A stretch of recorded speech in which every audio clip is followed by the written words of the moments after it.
Berkman is a powerhouse tool for measuring who we are. We jump into not only what motivates you, what is your self perception? How do you see yourself compared to the world?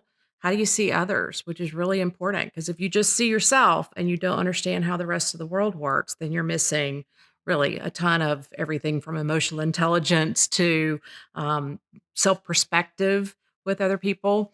And then lastly, we're really able to look at mindset.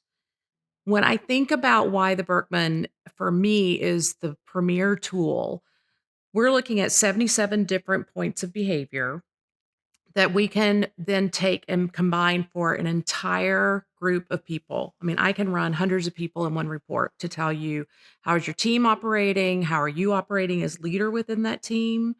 And so I can remember years ago taking an inventory and being told that I was a strong extrovert. And I've always wondered about that because I am if you put me in a group of people, but I am not at all if you watch me kind of in the course of a week. Once I've been with people, I am ready to be down a little bit, but the questions are telling me that I'm a strong extrovert.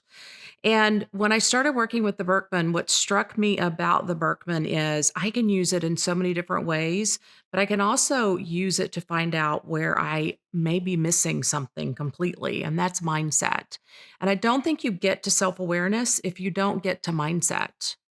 So, the other thing that struck me so much about studying tools was the fact that every tool has reliability and validity to it. So, reliability is, am I really getting a report on what we're measuring over and over and over? Am I getting that report?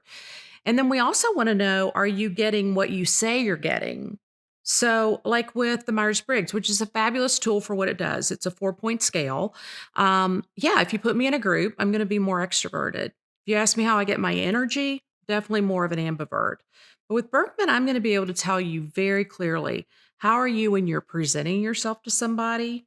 Like, how have you learned that this is the best way for you to survive? But then also, I'm going to be able to back up and say, all right, but here's what you need. And if you don't get your needs met, you'll go into your stress behavior. And then there are times that you're really going to have a blind spot where you think the way you are and the world is are the same, and we're not all the same. So there's just so many layers of the Berkman that we can get to that I think set it apart, not just on reliability and validity scores, but also in the amount and value and depth that you can get in using the tool.